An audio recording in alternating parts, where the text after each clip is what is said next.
Hey there, everybody. Ron Callis with another episode of Automation Unplugged, brought to you by my day job over at One Firefly. Today is Wednesday, December 11th. It is right around 12:30 p.m. Eastern time here in Florida. It was a beautiful sunny day here in Florida in the 80s, but actually I'm just listening outside and it sounds like it's pouring cats and dogs. So it's coming down pretty hard outside. I hope you are doing well. We are now in December, so we're post Thanksgiving, and we are now prepping for the holidays. Of course, many of you in the integration space are probably busy trying to get your jobs finished in time for the holidays to make your clients happy. And we are in that end of year rush. So I have a great guest for you today. And by the way, this is episode number 93, which is pretty fun. And I'm bringing you Jamie. And you know what? She's got a fun last name, and I know that I may mess it up. And I should have asked her prior to going live how exactly to pronounce it. So I'm not going to butcher it, and we'll let her say it online. But I'm bringing you Jamie from Integration Controls, and Jamie is just running a powerful business. She's a force in our industry. She's a new appointee. She was not appointed, but actually voted onto the CEDIA Board of Directors. And so without further ado, let me bring you Jamie. Hey there, guys. I goofed. And even though this is show number 93, you can still see that clearly I haven't figured out my software. So now, this time, I'm actually going to bring you Jamie. But before I do that, let me just click over to Facebook to make sure you guys are with me. So just bear with me. Okay, there we go.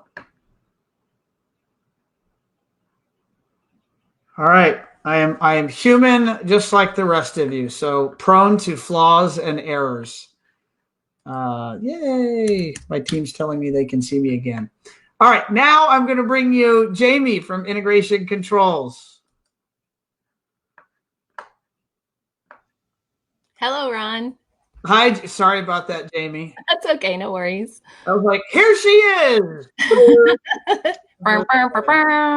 Jamie's like, was that supposed to happen? So, well, Jamie, thank you for your patience. No worries. And happy. Where are you coming to us from? St. Louis, Missouri. And I always love one of the fun things about conducting interviews in this format is my guests are all over the country, sometimes all over the world. So what is the weather like in St. Louis? Is there snow on the ground yet? No, although it was really frosty this morning. It's chilly, but we have sunshine, so that's nice. You have sunshine. Okay. Yeah, we do have sunshine. I'll take the cold with the sunshine. That's good. So when does the snow officially start coming down? You know, we actually had a couple of good snows before Thanksgiving, but they didn't accumulate or last long, although school was out one day. But normally after Christmas. After Christmas. And yeah, January and February. Although we've had snow on my birthday before, which is in April. So yeah, it can drag out sometimes. Holy moly. Right. It's funny. My team is all virtual, right? So they're located all over the country. And a couple of times a year, I bring everyone together. And so up until a couple of weeks ago, our plan was to bring everyone into Florida. And so all of my folks from northern climates were super excited about that. And but then we flipped it, and now the event in January is going to be in New York City. So I think maybe January in New York is the coldest month of the year in New York, possibly. Probably. So people have to get their winter jackets. Okay, I see our audience is jumping back in. Thank you, guys. And if you are out there and you are watching us live, don't forget to go down to the comments and say hello to Jamie and tell us where you're coming to us from. And as we go along, if you have questions for Jamie, post them, and I'll do my best to capture them, and we'll put her on the spot with some fun questions live here on Facebook. She's like, yay. So, Jamie, I always like to start with learning about you and your background, and specifically you entering the integration business. You know, when and how did that happen? Do you mind taking us through your background? Yeah, sure. Well, I never, ever thought that I would be in technology.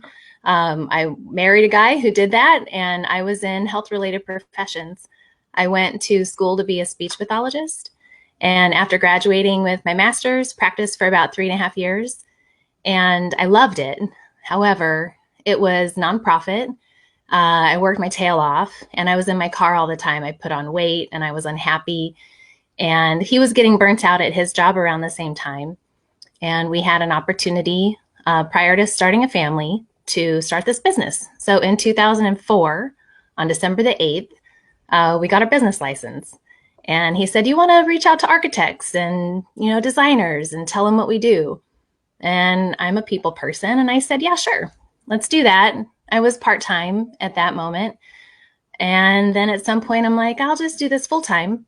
And here we are 15 years later.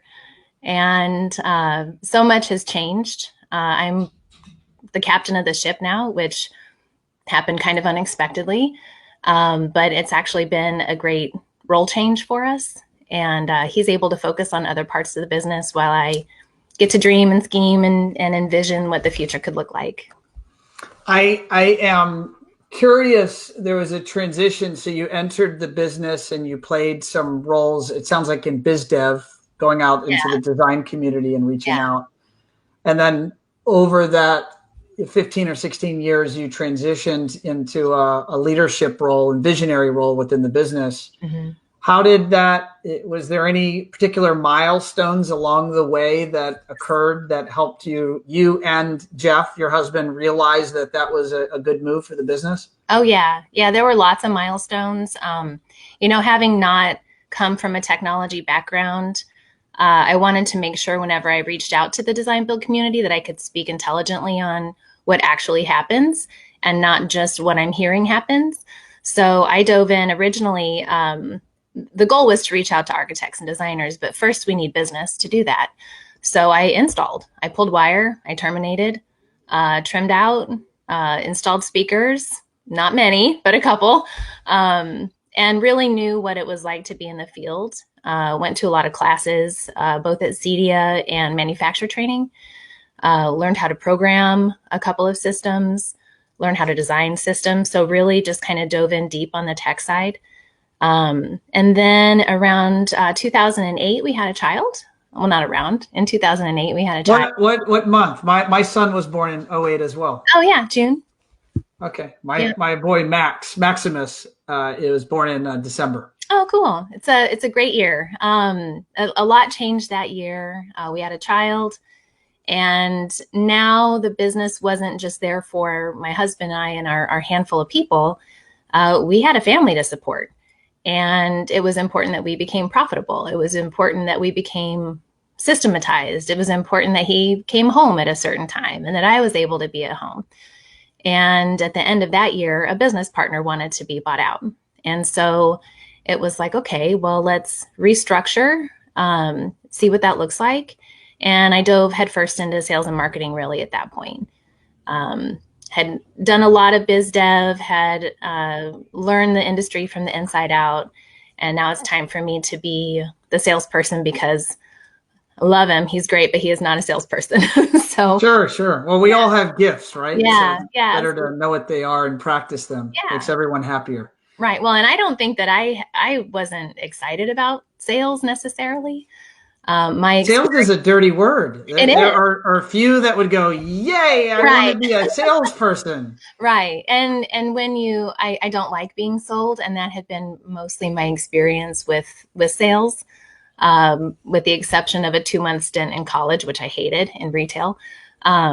So it was a lot of learning how to relationship sell.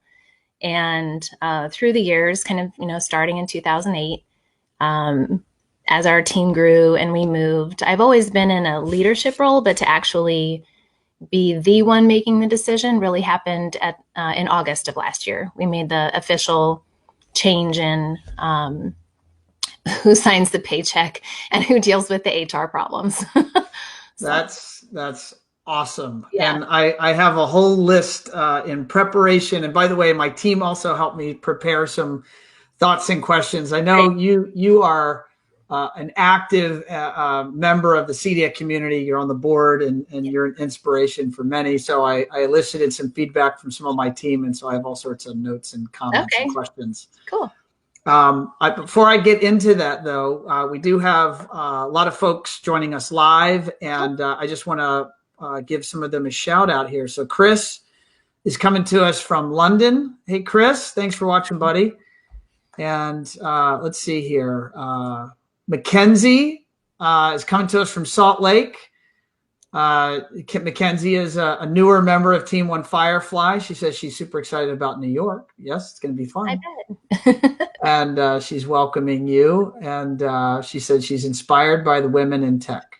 So that is pretty cool. And then we have, let me just put a few more on the screen. We have Brenna. It's coming to us from Austin. She's watching. Hey, Brenna, how are you? Hopefully she has some warm weather there, I'd imagine. I think she does. Yeah. Although, we One Firefly, actually, Kendall and Allison and I, we went down to Dallas last month, about the middle of the month. And I know Dallas and Austin are a distance, but my God, it was 27 degrees. Oh my gosh. It was crazy. I mean, if you follow me on, or if you follow us on social, I was on video and we were all breathing and you could see the air, and us people down in the Sun Belt don't get that very often. So that was social media worthy. And then we have Kendall. Kendall's, I think you know Kendall. Kendall says, hi, Kendall. Hi, Jamie. And I'll do one more. Actually, Josh Willits. He says, happy 15th anniversary for your business. Thank you. Which, by the way, is a perfect transition. You just had your 15-year anniversary for your business, just in the last week or two? Yeah, we did. And it was on a Sunday, and we had an owners meeting to celebrate it. It was so fancy. An owners meeting? So you celebrated your anniversary with planning sessions? Yep. Hey, what better way than to start planning your next 15 years, right? That's pretty much it.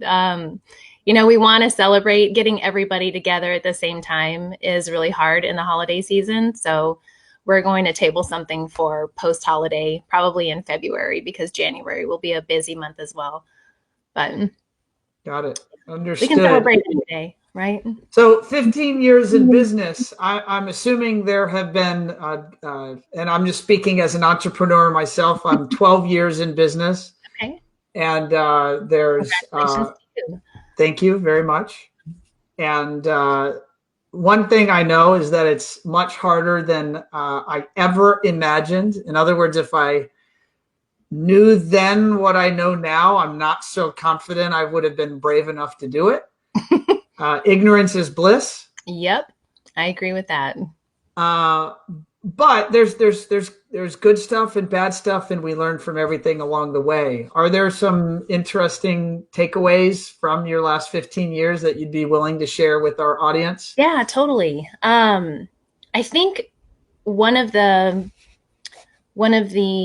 key differences, having not been in the industry and coming into, I think about the outcome a little differently. I'm not as tied to the projects, even though as a salesperson, I want to make sure my clients get what they pay for.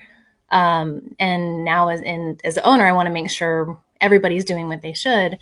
I'm not as entrenched in the details of technology. And in some ways that's allowed me to zoom out and really look big picture. I don't have a lot of ego that is some of our integrators and home tech people tend to bring with them that make them want to do it all themselves. I'm actually, which is contrary to my personal life and business, I feel like I'm more able to reach out and ask for mentors.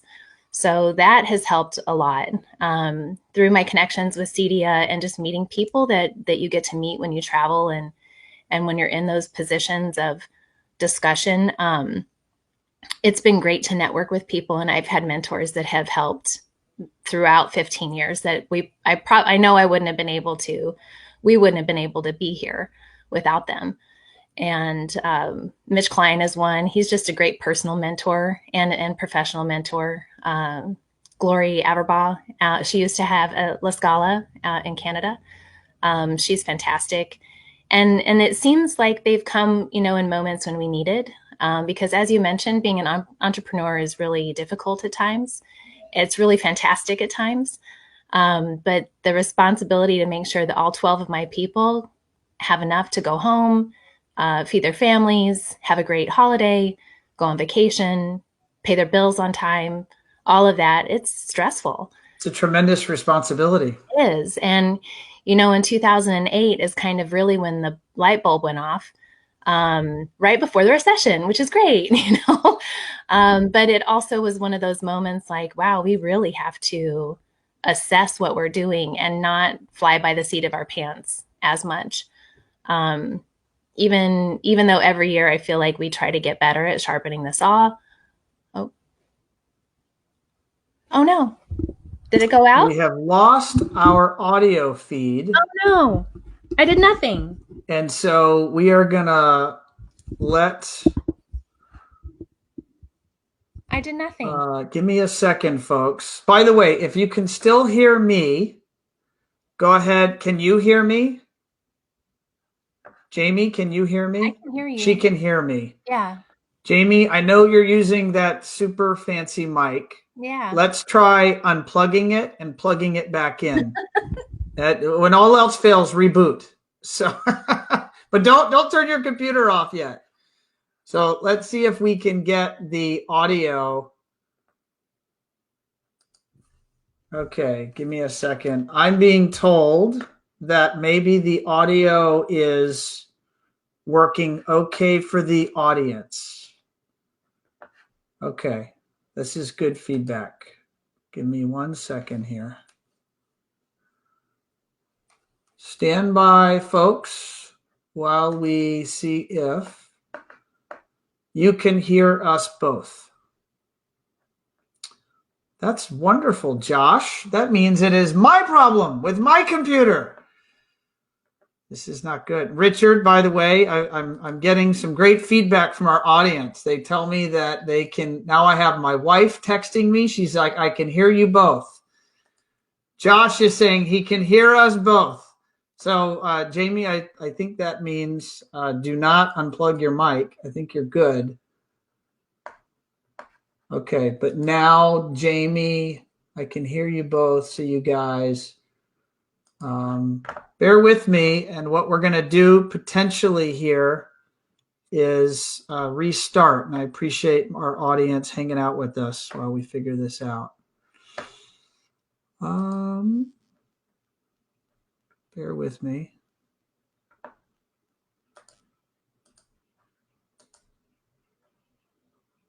Yeah, I have just lost my audio feed. So, Jamie, what we're going to do, because we don't panic, we deal in tech. And yeah, now Josh is saying that Jamie dropped out as well. So what we're going to do is we're going to restart. Jamie, I'm going to send you a new link. And audience, we're going to go live here in a minute or two. So just bear with us. And still a little bit about history, I guess. Yeah. I'll get us going. Let me just make sure we're live. All right. One thing, we are live now again. Okay. Hello, world. Hello, audience. We're back. We're trying to keep this interesting, keep you guys on your toes. And let me just make sure I get everyone back in here. So bear with me a second. There we go. People are now popping back in.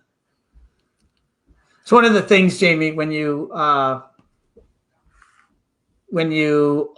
on the bleeding edge and doing live interviews, not pre-recorded interviews, I would call it pretty close to the bleeding edge. It comes with its risks. That is. one of which is technology doesn't always behave.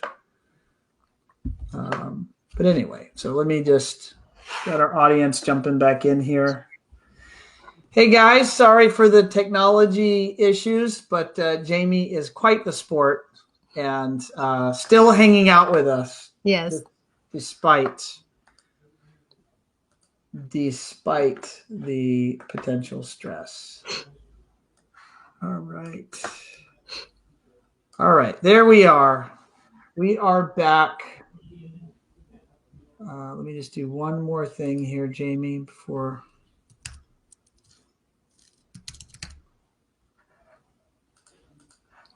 Okay.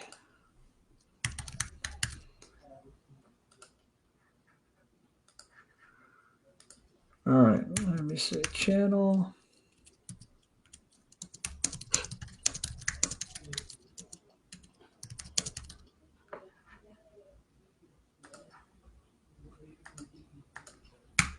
There we go. Okay, so in August of 2019, so is it 18 or 19? 18. 18. So it's been a year at the helm. Yes. A year at the helm, officially. What have you learned? In that transition, you're now in a new role, a new seat on the bus, right person, right seat. What have you learned?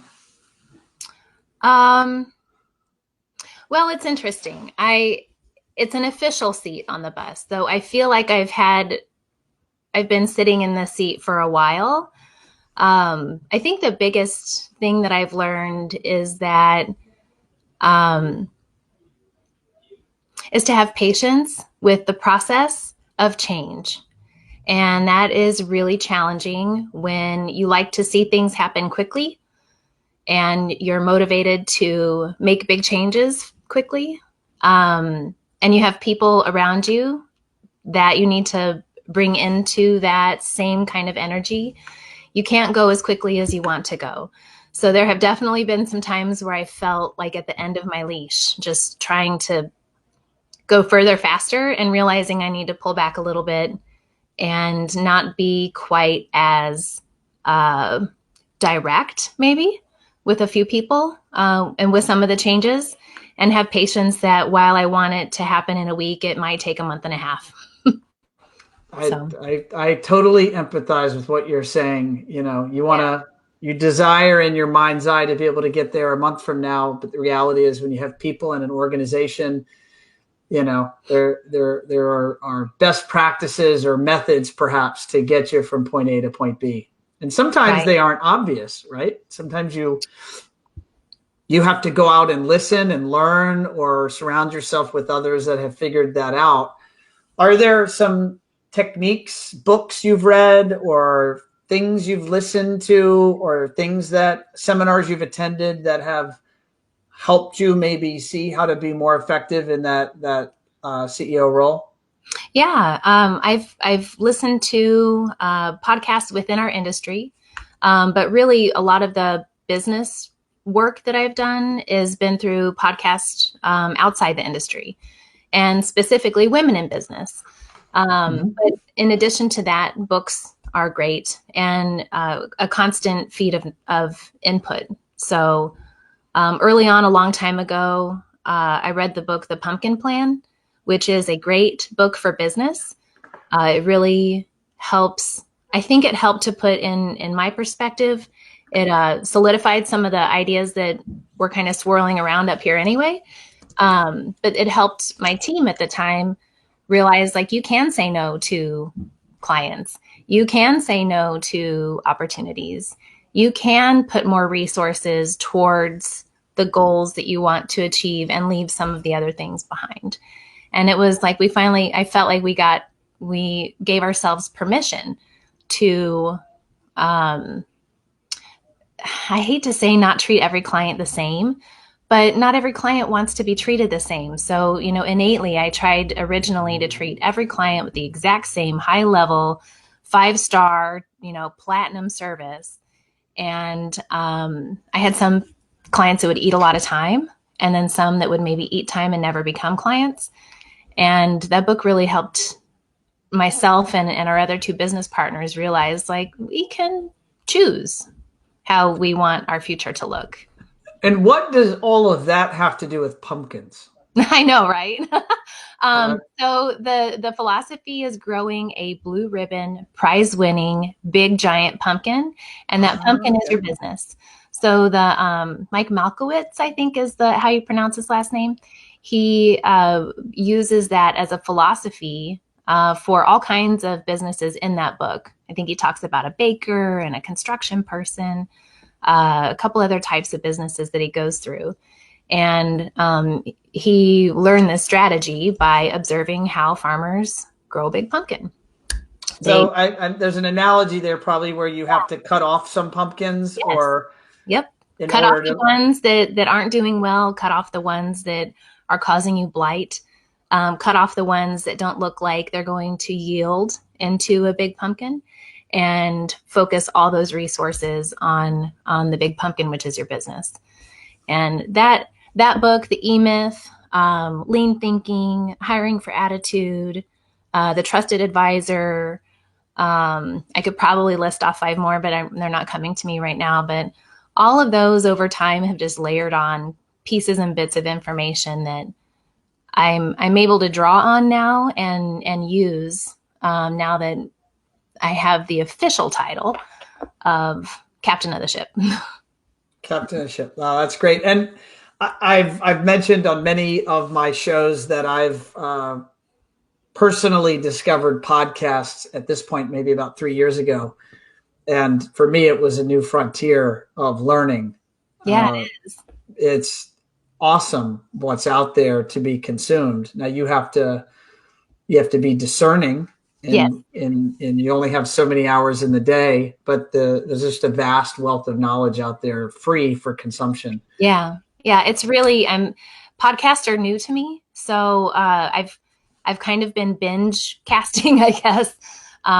Plus I've had a few road trips, so that has made for a great way to listen while I just drive.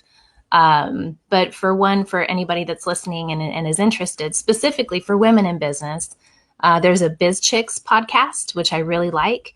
And Rachel Hollis has a great podcast out as well.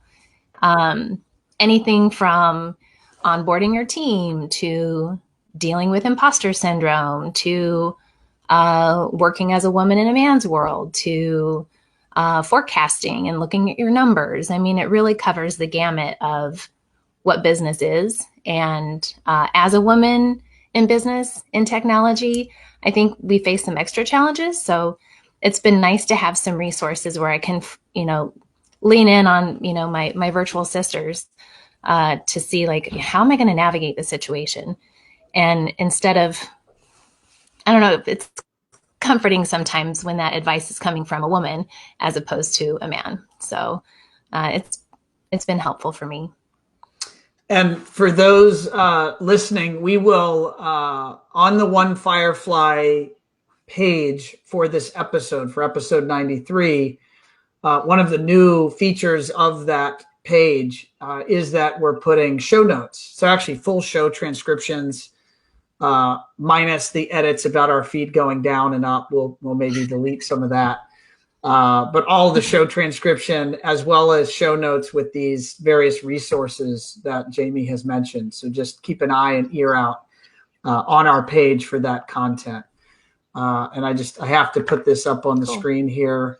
Let's see. JJ says, all right, help me, Jamie. How do Breisemeister.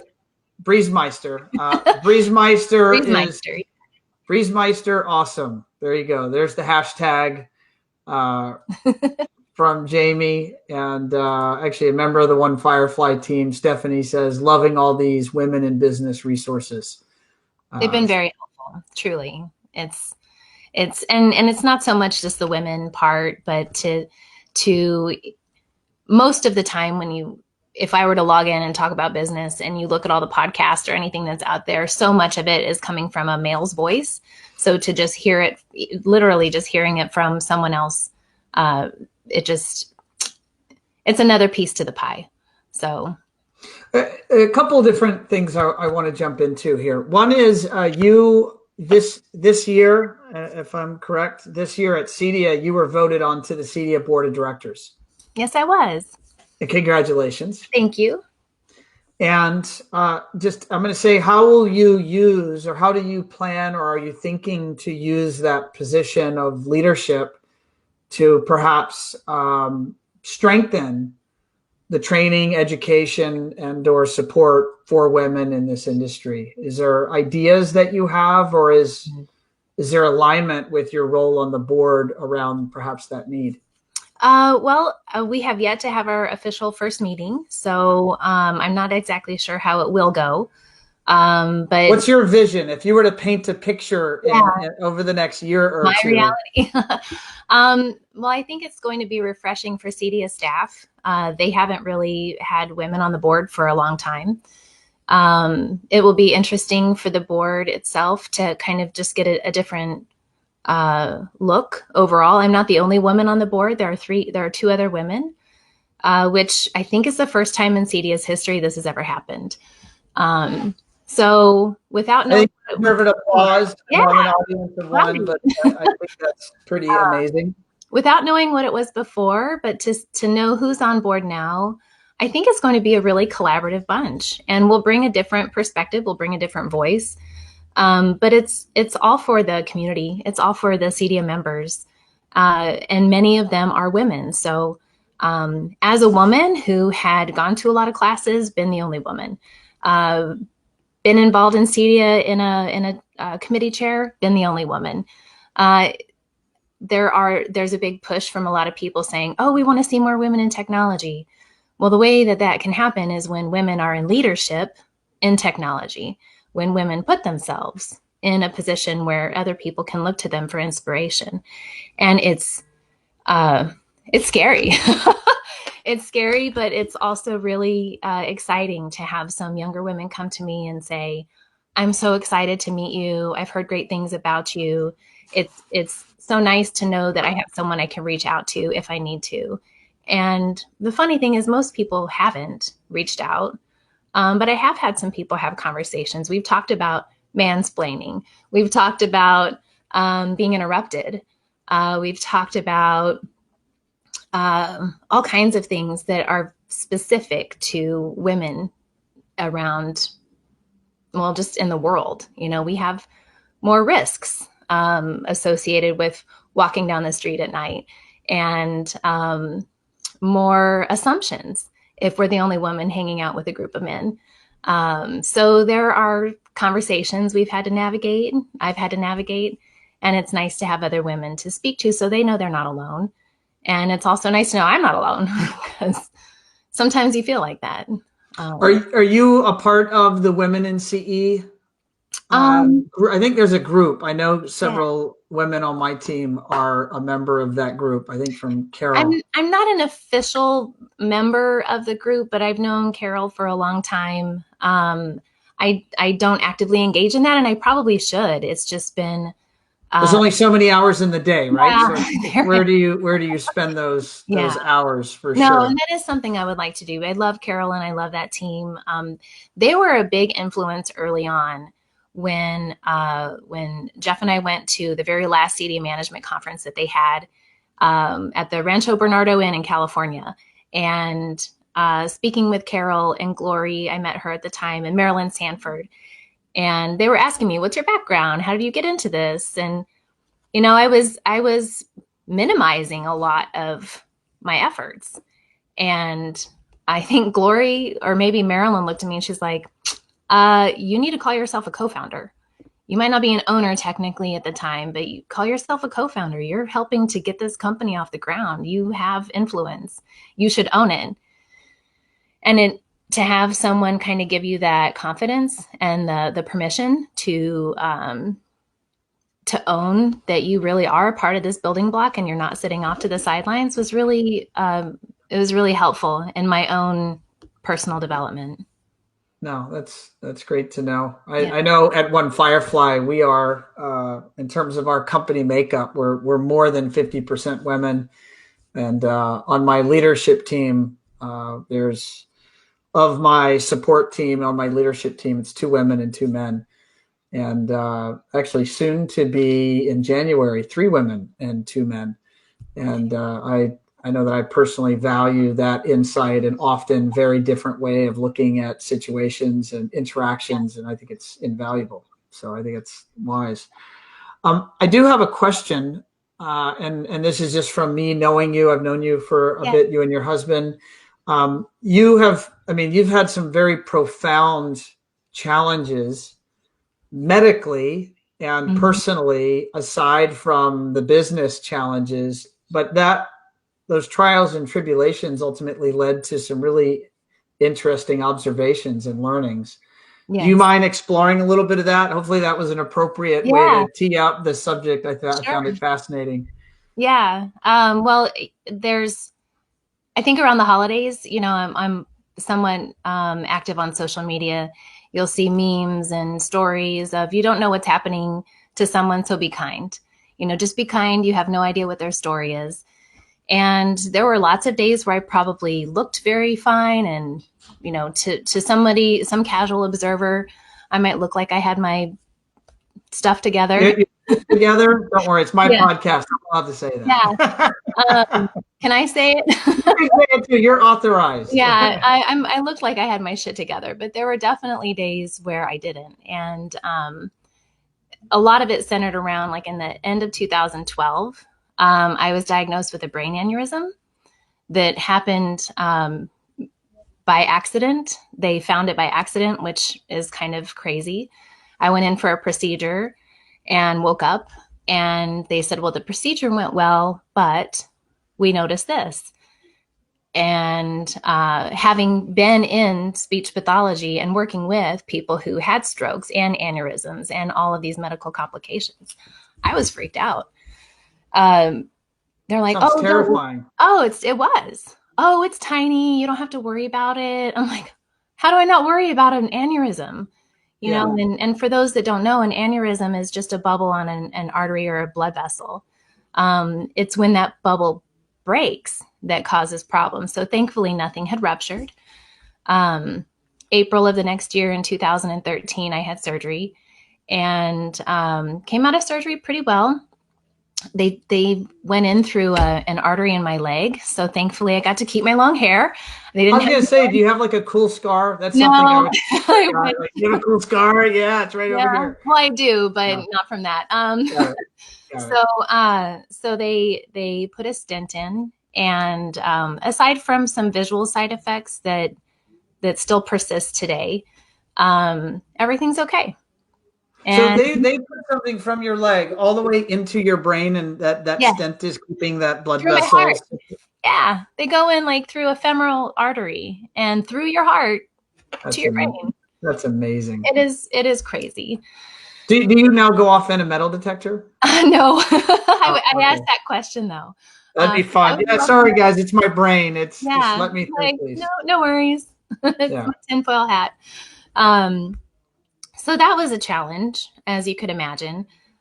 Both staying active, staying present, mind you, I'm the salesperson for the company. So I have to meet with people and listen to them. And the whole time, be nice and be social and be a good listener and all those things.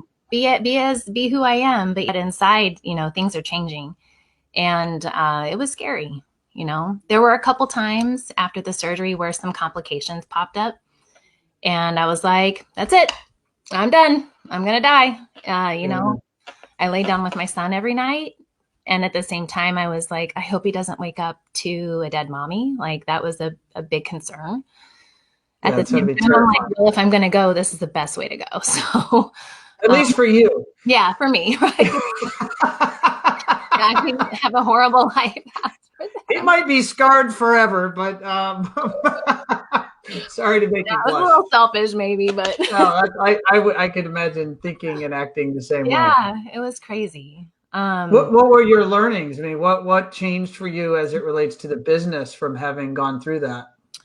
To delegate and to delegate completely and be okay with somebody doing something a little differently than you would. to not feel, my ego might have surfaced a couple times where I wanted to hold on to things that I was impassioned about. And holding on to those at the time might not have been the best idea. I should have let them go. I should have given it to someone else. I should have asked for more help. So that was a big moment of learning to ask for help and trust that it would get done.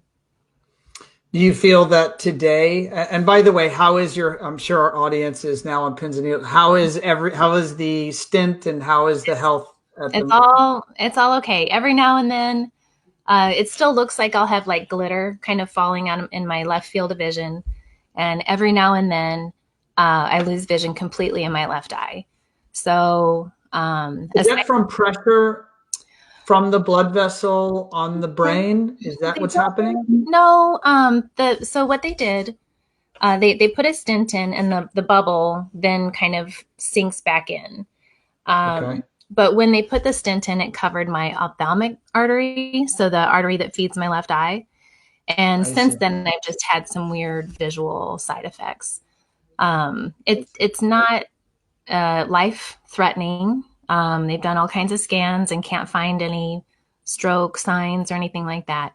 But it's concerning when you're driving, and it's happened twice when I've driven. So I pull over or find a spot to wait about 30 seconds to a minute and a half, and then everything's okay. Yeah, it's weird. Well, everyone is rooting for you, myself included, in terms of your health. Thank you. It sounds scary and terrifying, but if anyone's going to beat it up, it's going to be you. Oh, I've been through a lot worse. That was no big deal. that was no big deal. That was nothing. Yeah. In terms of delegation, what changed where you are today in your leadership role? You're still selling, I'm assuming, for your company? Yeah, I have some clients that I've worked with for a long time, or projects that rely on my skill set and knowledge, or relationship. So I have a few projects that I'm still involved in, but I hired on a great person earlier this year, and he's fully onboarded, and I haven't been on a sales call with him in a couple months. So yeah. He graduated. He graduated, yeah. And he's closing deals, and they're the right jobs, and it's working. So where do you stand today? Just big picture. I'm gonna say macro. We don't have to get too specific, but I'm just curious in terms of staffing at large for our industry has been a challenge for the last 2 to 4 years, really, since the economy has been booming. And integrators at large have been bottlenecked in their ability to grow based on their ability to find good people and retain them. What are you seeing in the St. Louis market right now? And additionally, are there, if you're willing to share, any best practices maybe that you're implementing from a people side of the equation that others could learn from? Sure. I think in a lot of markets similar to St. Louis, you see technicians and people shifting from one company to another. Thankfully, that hasn't happened too much with us. A lot of our hiring practice about 1.5 years ago was looking at attitude solely, which might have got me into a sticky bind. One of the employees that I hired as a technician ended up not having a computer at home. So what do you mean, like a working computer, or it was broken? They were no computer. They never had one. And I think that's an interesting thing to note about that generation, 28 years of age, always being with a mobile device, an iPad, a touchscreen, and not like an actual computer with keys that you can touch. and just so I'm careful in what I ask and say here, is that person still with you? That person is not, but it was an eye-opening, like, I definitely need to ask that question. I never would have thought I would have to ask. So you had the pendulum in your hiring process had swung to where you were really looking at the person, the attitude, their approach to their day, and others. Right. And maybe it's still there in terms of attitude, but now you've added some other filters for. Right. technology experience or lifestyle, perhaps. Must at least own a computer or have some familiarity with. Must know how to drive, must Right. own car, must own computer. Right. Must know how to turn it on and, access their file explorer. But no, we had a philosophy that we can train anything. And that's not necessarily true. You can't train everything, but you can train a lot. So that person was hired outside the industry, and we've had a few more that we found a service person that was working. He was servicing printers, and he's actually become a great tech.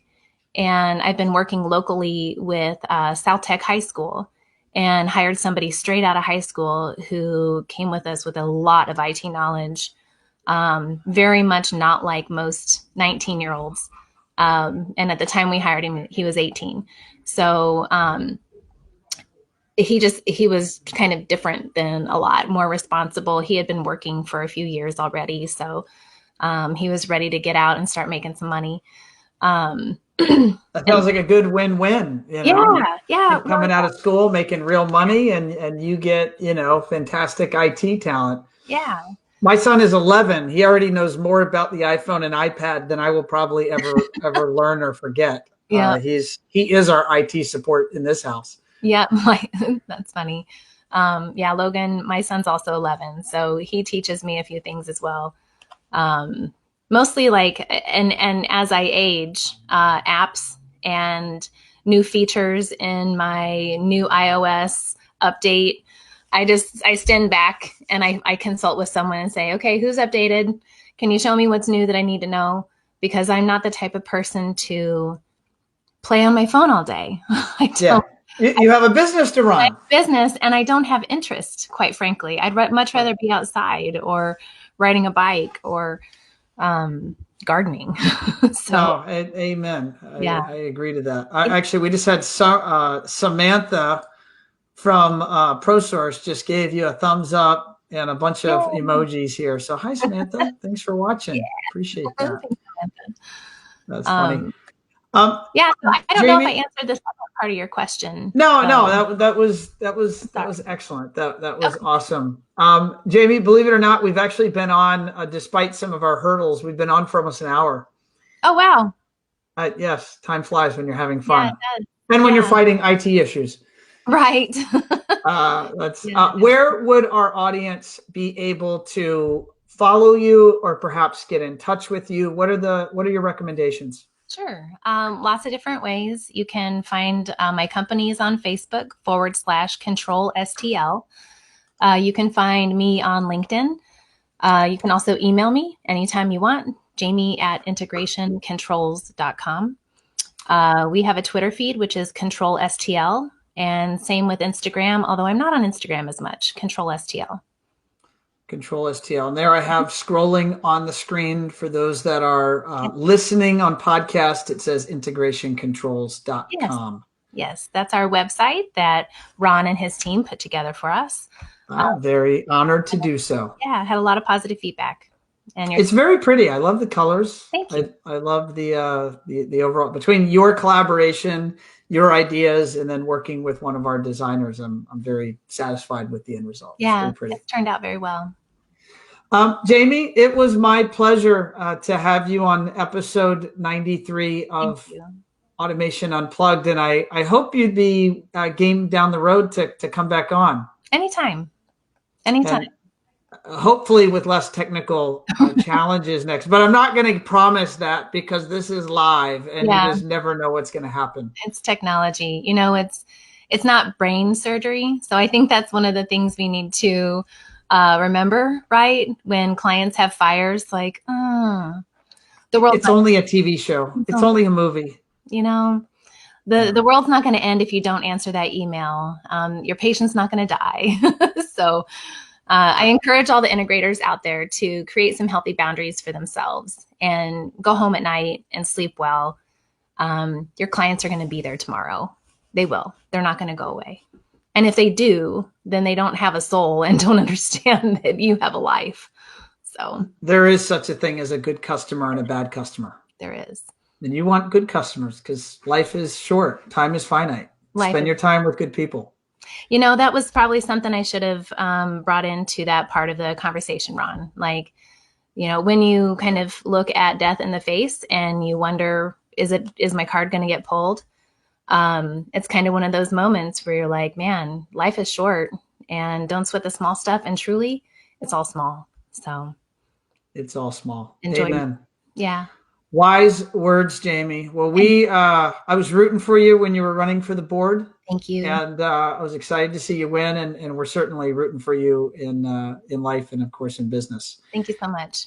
So thank you to you and Jeff. Thanks for and Jeff was a rock star helping you get set up with audio and video. So good job, Jeff.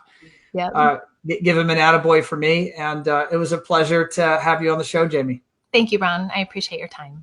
Thanks, everyone. Likewise. All right, gang, there you have it. Now, what some of you may not know, some of you that are listening, and some of you might be quickly signing off, but Automation Unplugged is now available as a podcast. And so if you want to hear the clean, and I'm going to say edited version of the audio, and we're gonna cut out some of the IT issues in between going off and online a few times. All of our shows are available on podcasts. Just go to our website, go to onefirefly.com/learn. You'll see there our Automation Unplugged content. Also, all show transcripts with show notes are all on the website. So we've had 93 shows, nearly 93 guests. I had a couple of people on a couple of times. A lot of great content there. So definitely check it out. And as always, thank you for joining us. And I'll see you on the next show. Thanks, everyone. Bye for now.